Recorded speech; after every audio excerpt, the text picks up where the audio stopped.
జరిగిన రోడ్ యాక్సిడెంట్లో దుర్మరణం పాలైన విషయం తెలిసి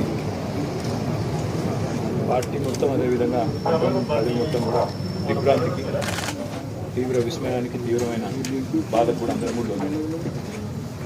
ఆ అమ్మాయిని అదేందో తెలియదు కానీ దాదాపుగా 10-15 రోజులుగా వివిధ రకాల దుర్ఘటనలు వెంటాడడం, చివరికి ఈ రకంగా వారు అకాల మరణం పాల్గొవడం మమ్మల్ని అందరినీ కూడా తీవ్రంగా బాధ పెట్టిన సందర్భం. దురదృష్టవశాత్తు నేను ఆ రోజు విదేశాల్లో ఉండడం వల్ల రాలేకపోతున్నాను. అమ్మాయి నిజంగా కూడా లాస్యానందిత గారు ఎలక్షన్ ప్రచారంలో కానీ అంతకుముందు గతంలో కార్పొరేటర్గా పనిచేసినప్పుడు కానీ అవార్డు కూడా ఉంది. నాకు చాలా సన్నిహితంగా ఒక చెల్లెల్లాగా దగ్గరగా పనిచేసిన మా సోదరి ఇవాళ మా మధ్యన లేదు అంటే అందరం కూడా బాధపడతా ఉన్నాం.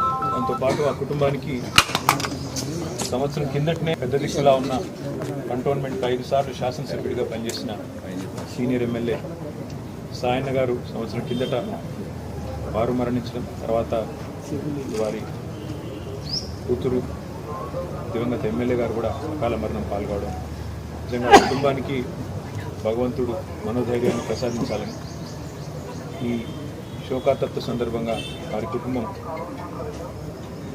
మనోధైర్యంతో నిబ్బరంతో ఉండాలని వారికి అండగా మేమందరం కూడా పార్టీ పరంగా గౌరవ కేసీఆర్ గారితో పాటు పార్టీ పరంగా అందరం కూడా ఉంటాం. వారికి ఏ కష్టం వచ్చినా, ఏ దుఃఖం వచ్చినా, ఏ రకమైన అవసరం వచ్చినా అందరం కూడా అండగా సోదరుల్లాగా నిలబడతామని చెప్పి కూడా వారికి తెలియజేస్తూ, కంటోన్మెంట్ ప్రజలు కూడా మంచి మెజారిటీతో అమ్మాయిని గెలిపించారు. వారికి కూడా ఈ మరణం తీరని లోటు. తప్పకుండా వారందరికీ కూడా పార్టీ అండగా ఉంటుందని చెప్పి కూడా తెలియజేస్తుంది.